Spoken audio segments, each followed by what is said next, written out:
You're listening to the Known Legacy Podcast, brought to you by Known Legacy Ministries. For more information, go to knownlegacy.org. Now here's your hosts, Bill and Travis. Good morning, Travis. How you doing? Good afternoon, Bill. Well, that was a long good morning, good afternoon. Yeah. Good morning, good afternoon. Welcome to Known Legacy Podcast. We are so excited you guys are listening to us. Kyle is the producer in the corner. Hello. And we have quite an amazing show for you. We are doing a little something different in the month of July or August or June or September. It doesn't matter. You know what? It doesn't matter. Summer. Dates are irrelevant. It doesn't matter. But it's the best of. We know that we have new visitors. We have new guests always checking out the podcast. And these are some of our favorites. And so today, Bill's going to share with us his favorite in just a minute. But until then, a handful of data details. As always, check us out on Instagram, Facebook, YouTube. Share, like if you want to. info@knownlegacy.org is a great way to give us an email. If you want to find out about Bill and his speaking engagements coming up or book Bill for a speaking engagement, go to knownlegacy.org. You can find out about his book, as well as make a donation to the mission and ministry of Known Legacy if you so choose. And Bill has some amazing things that Known Legacy does beyond the podcast that you may be interested in. Yeah, well, you know, one of the things, guys, we know that most guys are lonely. That's the reality of it. And we want to have a place for guys to connect. Right. And, man, in that we have a adrenaline shot, which you totally missed this morning, Travis, giving us a new title. That's okay, though. The adrenaline shot, which is at 6:45 a.m. on Thursday mornings. The link will be provided below. It's a call-in study. It's for you to connect. So if you're new here, you want to connect with some guys, it's a great place to just be a part of a study, wherever you're going in the morning on Thursday morning over the phone. We'd love to have you there. Next thing is, if you are trying to figure out where you are in your journey with the Lord, if you want to challenge yourself in your growth, we have a free wake-up guide and 7-day reset we designed just for you in your journey, and that's free. The link's below. We'd love to have you check that out, and, man, take the next 7 days to challenge yourself and grow to become who God has created you to become. And then finally, we have a Known Legacy Brotherhood Facebook page that we would love you guys to join. This is going to be a place just to get some encouragement and have a place to understand, to kind of hear what's going on with Known Legacy, what we're doing in and throughout the area, and a place that you can go to on Facebook that is at least encouraging a little bit. I love it. And before we get to Bill's, one of his favorite episodes, question of the day. Question of the day. Here's the question of the day. It's summertime. I'm guessing that when you're going to be listening to this. And one of the all-time great summertime, do Christmas in July, bunker down, turn the AC low, and just watch it and get all the feels. Yeah, Christmas in July. Here's the question of the day. Okay. What is your favorite scene from Christmas Vacation? Ooh. What is your favorite scene from the movie Christmas Vacation? Kyle? You want to go first, Kyle? Yeah, so I saw that movie. Oh, good. When it came out. You mean you don't watch it every year? It's like a staple in my house. Oh, my gosh, that like November, we start throwing that on just on repeat. Kind of rolling through, I have not seen that movie in forever, so I can't come up with them. But I will offer an alternative. Okay. Okay. We're open. We'll go to European Vacation. Oh. So is this like a revised question of the day? Revised question of the day. Part 2. Hey, look, kids. Big Ben, Parliament. Which may be the most quoted. Oh, that's a great... I still do that with my kids today. Yes. Except I'm like, hey, kids, a deer. And they don't even look anymore. They just know exactly what I'm talking about. Oh, dear goodness. So, great quote. Great pull. Great pull. I'm glad we expanded. Yes. We expanded the window just a hair for that one. What about you? Oh, man. There's so many great ones. You know, when he walks into the department store and he's looking for a gift for his lovely bride. Oh, is it hotter? It's hotter in here. Exactly. Great scene. But I would honestly say just the entire Christmas light montage. Where he's putting them up, he's stapling them through his shingles in his roof, right? He's trying to put it on the gutter, and all of a sudden he falls back against the tree, saves his life, right? Yes. And then, you know, that final scene when he desperately wants the light, they don't go on. You see the relationship with the parents and the grandparents, right? And then all of a sudden, that last minute, and he puts the lights and the sparks shine. That's a really good interpretation. I'm trying. I've seen it.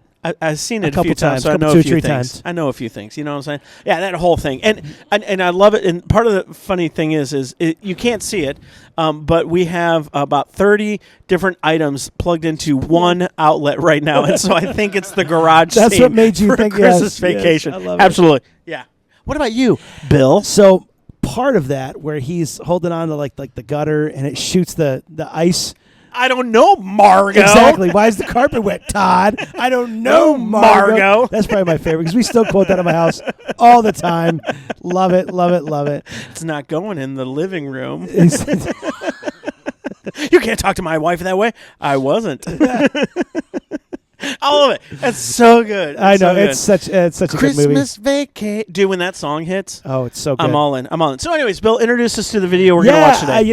As we talked about, some of the throwbacks, one of my favorite ones that I really enjoyed was with Matt Hammitt. Yes. He talked about church hurt. Good. It was episode 209 when you experience pain caused by the church. And so, guys, if you've ever felt like, man, I've just been hurt, but there is a healing on the other side, this was a great podcast. Matt is a creative musician, follower of Jesus. Yes. He does a lot with Save the Storks, as well as he's a singer-songwriter. He was the former lead singer of Sanctus Real. And, you're going to love this one. So check out this episode 209, with Matt Hammitt on Church Hurt. Matt, we're so glad to have you on today. Thank you so much for being here. Again, man, we're super excited. So thanks for being a part of this and kicking us back off. Over the last couple of months, there have been a few songs that have kind of jumped out to me, and one of them is your song Church Hurt, and I love it. And it speaks volumes, so it really made me interested of again, being a pastor, we don't, Travis, I don't know if you guys, we don't know much about church hurt. No one's ever been hurt in the church. No. So it's very foreign. But the overall is I'd love to hear where that came from, the heart of the song, and kind of the inspiration of it, and kind of why you wrote it. And I would love to see kind of what the reception has been to that song, because it's definitely not the typical Christian radio song that you're playing out there. So that's my angle. So if you could share that, we'd love to hear your thoughts on that. Yeah, well, it came from, I guess, the inspiration for the song, for doing the song, is a little different than, I guess, some of the inspiration for the actual heart and lyric of the song itself. The inspiration for doing the song was me hearing so many people who just kept telling me, how much hurt they had in the church. I kept encountering people who were walking away from the church, who had so much pain. And then it kind of just got me going, like, I should write about my own experience. And so my own experience was, when I was young, my family went to a church since I was since I was born pretty much. And in 4th grade was the first time that I remember feeling what we would call church hurt. My dad was part of the board. We faithfully served the church. We were in there all the time. Anytime the church doors were open, we were there serving as a family. And my dad was part of a group of elders in the church who questioned some decisions that were being made and were kind of pushed out of the church because things were being exposed that leadership didn't want to be exposed. And so we were kind of asked to leave, in essence. And so I remember my parents telling me we were never going back to this church that was the only thing I'd ever known. And it was such a deeply painful experience for me, and not just for me, but to watch my parents be separated from community of people that they had loved for so long and served. And so, that was kind of the first part. Then we went to another church where my parents stayed at that church, remained faithful through multiple leadership splits, or church splits, and leadership issues. And so, for us, it was just really painful, but my parents always taught me that we serve God and not people. And they always just kept their eyes on God. They kept their eyes on each other. They kept their eyes on the work that was right before them that they were called to do, and that they lived that way. And I think when I was confronted with the reality that so many people I knew were either leaving church or deconstructing because of pain that they had experienced behind church walls, I felt like, okay, how can I infuse this powerful lesson my parents have taught me into a song? Starting with empathy. The empathy piece is, hey, I've been there, right? Like, I still talk about it. I still feel it. I understand. Secondly, being the question, where have I put my faith? In God or in people? And, most importantly, Jesus was the very first to feel church hurt when he was betrayed. And so I'm like, okay, Jesus understands our faith is in God and not people. And how could I encourage people with kind of this progression that starts with empathy and ends with truth? And so, the heart of the song is really felt by me, like, because I've felt it, but it's also our feelings only go so far, right? We have to confront our feelings with the truth. And so that was my hope in this song, was to make something really guttural, but also really truthful. No, I love it. I mean, go for it. Yeah. So how has it been received? Has it been embraced? Are churches like, yes, this is what we need? Or is it like, no, we'd rather have another worship song pushed out by you, Matt? Actually, my home church in Toledo, Ohio, I live in Nashville now, but when I go up there and visit, that's my home church still. And that was the church I actually grew up at post kind of that initial church hurt experience. The church that we experienced multiple splits in, that my parents have remained faithful to this day. They actually invited me to speak on a Sunday morning, all 3 services, to give the message on church hurt, which I thought was incredible. I mean, that was such a beautiful opportunity to take the platform and speak to people, because they had seen an influx of people from other churches who've been hurt, and they wanted to speak to forgiveness and speak to the process of healing, and speak to the process that the truth that no church is perfect. Right. In terms of, so it's been embraced by some people in that way. I think actually way more pastors have embraced it than I've thought, because obviously we know that pastors are just as hurt as people in the church. Absolutely. And so, radio, man, it was too big of a weight for them to carry. I think there were a lot of stations that wanted to play it, but felt a weight of responsibility that if we opened this conversation, we have to finish it or carry it on. And I just don't think they felt that they were just able to do that. And I totally get it. It's like, how do we open that conversation with the listener or their families? And so, but then there were like 5 or 6 stations that actually have pretty big audiences that did pick it up and play it. And like Chattanooga, J103, that was actually their highest testing song on the radio when they played. Nice. Wow. So I would say there's evidence that people want to hear it and people resonate with it. But I also agree it's not something that you can just play on recurrent and everybody's going to like, oh, church hurt's back on the radio. Sing along, kids.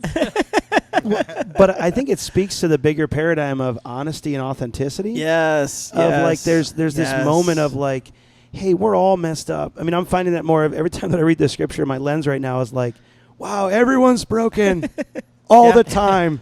All the time. And I'm like, why did you not just start with Earth 2.0 and just kind of make us robots? But I just see this. But it's interesting because the more I have conversations with people, it really is perspectives more than it is this one is intended to do evil. It's like they just are seeing it from different platforms. Do you find that same basis, or what are you hearing from people that have come and talked to you about that?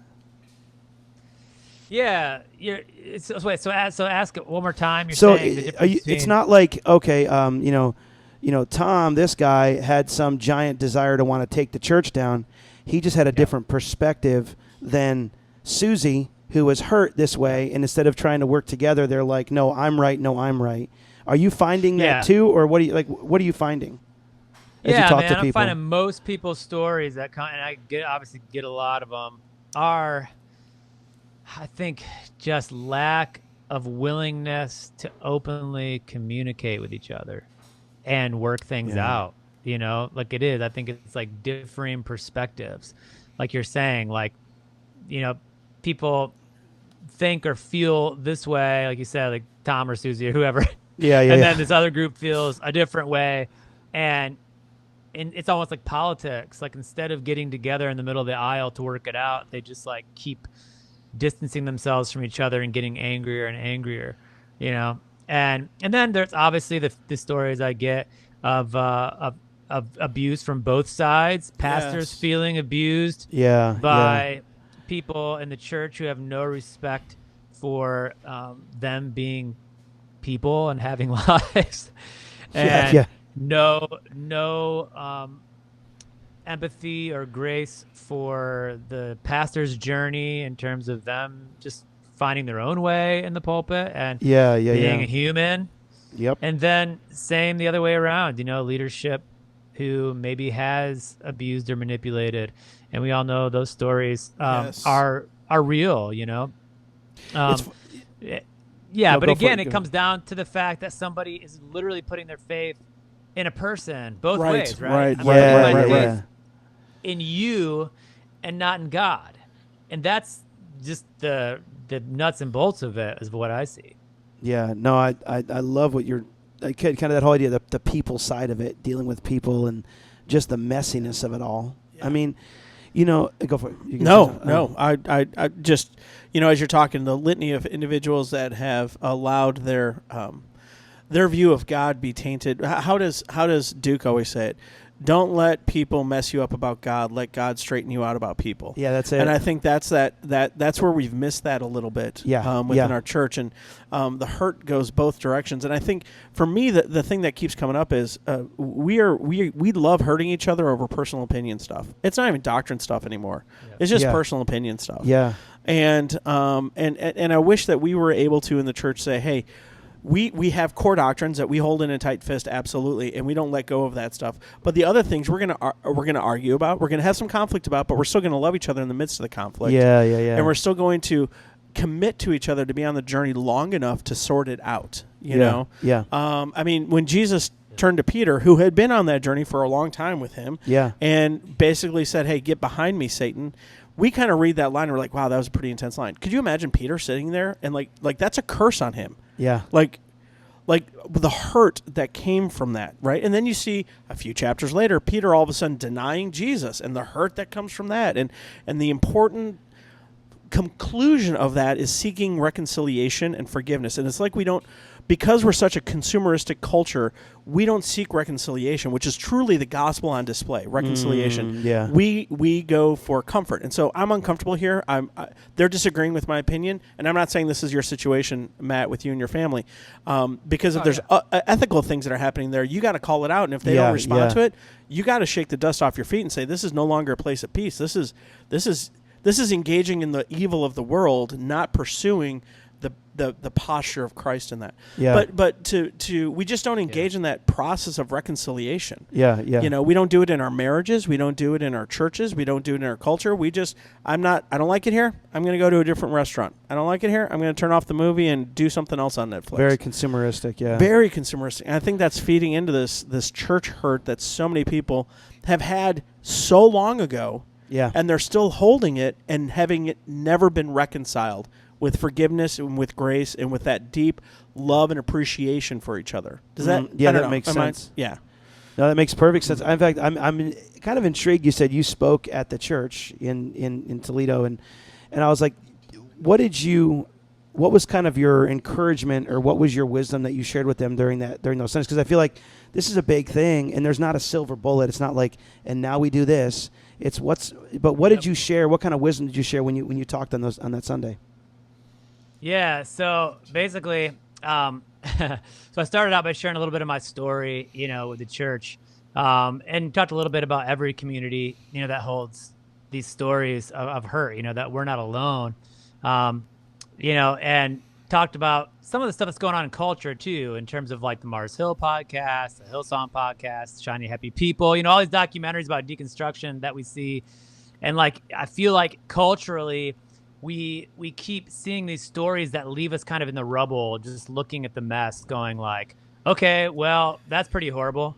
So now what? Yeah, you know now what what? I'm saying? Yeah. And so I think to me it was the now what? What are we learning from Jesus? And John 21. Where Jesus says to Simon Peter, do you love me more than these? Yes, Lord. You know that I love you. Ask him over and over again. Then feed my lambs and take care of my sheep. It's like the call of Jesus is to take care of the church. That was the call to Peter. That I know that was his call to Peter personally to actually build the church, but I think this call to all of it. If you love me, then build my church, feed my people. And I think that we all have to decide, if we love Jesus, will we abandon his people, or will we feed his people? And at some point you have to abandon yourself in a way. I also, though, agree with, what was said earlier, which is sometimes you got to see the difference between a simple disagreement, and then there's foolish people. I just talked to my pastor about this actually recently. There's foolish people, and there are also evil people. Yes. That are in the church. Wolves in sheep clothing, man. Yeah. So like you do have to at some point come to a place where you go, hey, I'm going to serve the church because I love Jesus regardless of how I feel, and I am going to take the steps to heal because I love his church, right? So not just overlook it, but actually heal and do the work of healing because I love him, because I love people, so I can continue to serve. But also along the way, look at people who are foolish or evil and causing problems and say, I'm not going to have anything to do with that. And so I do think there's two different categories in which we proceed to find healing. And part of that can be just cutting off certain relationships that are not healthy. Absolutely, and you see that with Paul and so many of his writings in the early church. Yep. He in Timothy, 2 Timothy, he warns. He's like, "Hey, warn someone who's grumbling once, and if they continue to grumble, do it again.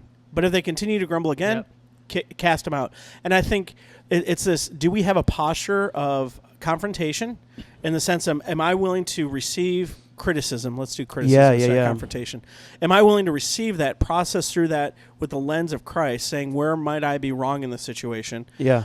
Versus a posture of arrogance, which is like, no, I've thought about it. I'm right. You're wrong. And it's messy. It's the reality that relationships are messy. Inside the church, they're messy. Outside the church, they're messy. The thing that makes the church relationships different should be the foundation of, we seek forgiveness in all the wrongs that we're doing. Because Christ has forgiven me, so I'm going to seek forgiveness with you. We may have a difference of opinion, but I'm going to seek forgiveness from you because I realize that this dance takes two people, and so we're both dancing.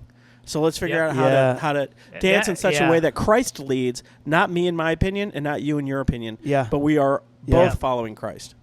And that was really the call to action, when I spoke at Calvary, which was the church, was, how do we engage the path of healing and reconciliation so that we can be healthy? Because I feel like more than ever, and also part of the call was the fact that, like, more than ever, the world needs the church, or as much as ever. I mean, the world needs us to be strong.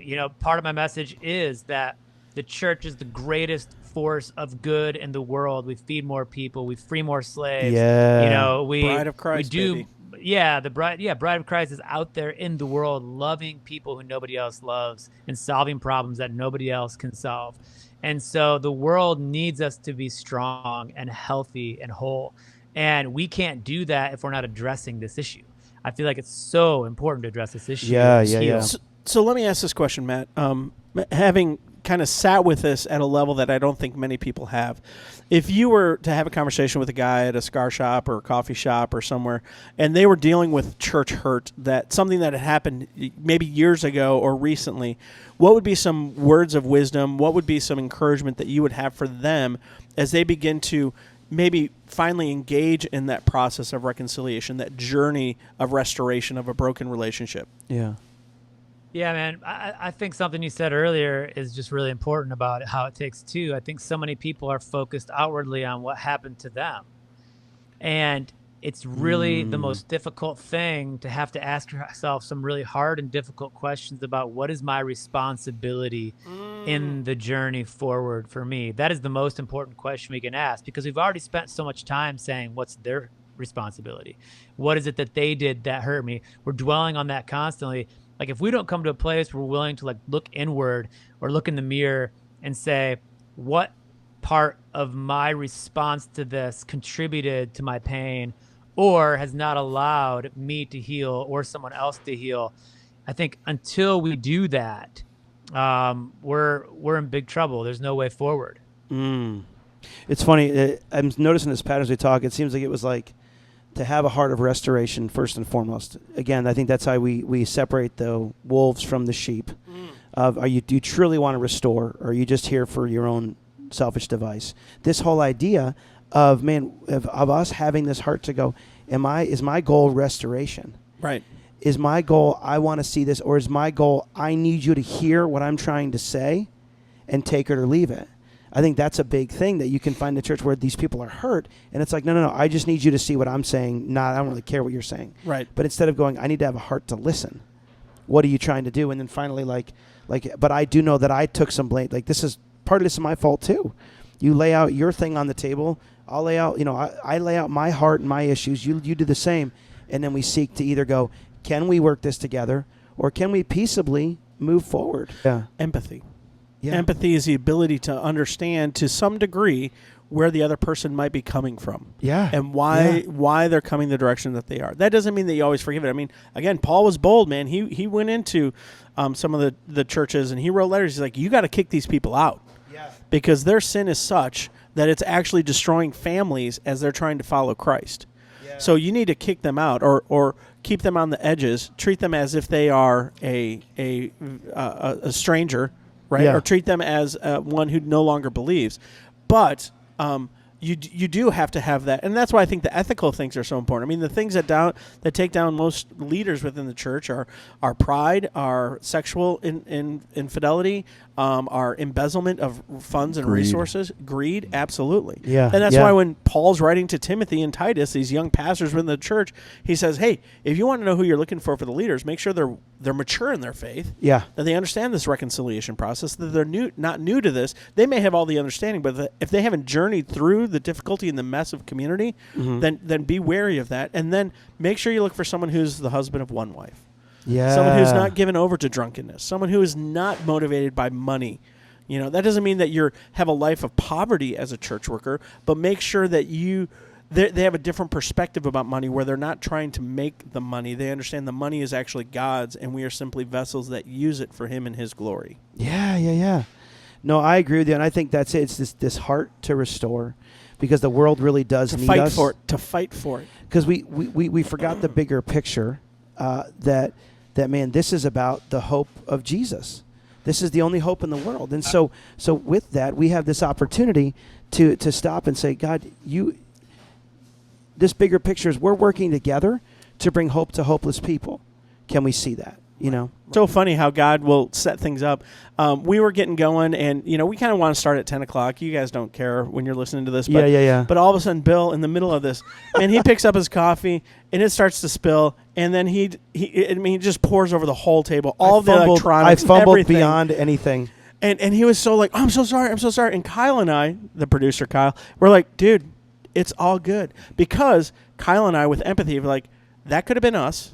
Number two. We've done that before. And number three, why cry over this spilled coffee? Let's just get after it. Let's make it happen. Then they just started cleaning it up. Yeah. But I think that's where, it's to kind of wrap back in. I do feel like we have the only hope in the world. And so with that, we have an opportunity to bring this, to either look at the picture and go, do I want to deal with what hurts me more than me looking at what the future has to say? So, no, I mean, to bringing that hope to hopeless people. So anyways, Matt, man, any last thoughts as we're kind of rolling to the end of this? Man, gosh, there could be so many things to say. Life is hard. Yep. Yeah. I was talking to a friend yesterday who I saw, we used to be in a small group with, and we were, we used to vacation together and do all the things together, and nothing is out of joint there in terms of relationship. It was just life kind of happened, right? And we're good. Yeah. But I saw, them and we were just like, man, life is so much harder than we expected. And the older we get, we thought it would get easier. And it's really still just a series of finding the joy in the midst of the next challenge. And I think that, life's way too short and way too important to not take the challenges head on and get back to the joy of living, right? Or even be willing to see the joy and find the reward in every challenge. And part of that is taking it on. And anybody out there, I would just encourage them who's kind of just sitting and stewing in church, or victimization is a really good feeling because it gives you somebody to blame for pretty much everything in your life. And don't be the victim. Yeah, and it feels good, man, to be the one who is wronged, even if it's just in your heart, opinion, or whatever your side is, or maybe you really were wronged. But it's like, it's time to heal. It's time to move forward. It's time to find the joy again. It's time to be part of the whole church that is serving the world, because the world needs us, and you're an important part of the church. Love it. I love it, dude. I love it. Well, man, so grateful to have you on today, man. And check it. We will put a link for Matt's song, Church Hurt in this. Absolutely. Matt, we love it. Always love having you on the podcast. Even when I start out not being all right, I'm all right. Hey, and when you're in Dallas, Fort Worth area, man, we'd love to treat you to a meal, you and your crew. Absolutely. So we are glad. Yeah, I know. awesome. I know Matt's got some dates. Check out his website, matthammitt.com, right? Did I hit that right? Awesome. Yeah. And Matt, thank you so much again, man. We are so great to have you on. And we'll check out his stuff, man. Have a great day, family. God bless. We're grateful for you. God bless. Thank you. Thanks for listening to the Known Legacy podcast. We'd love to hear from you, so email us your questions or comments to info@knownlegacy.org.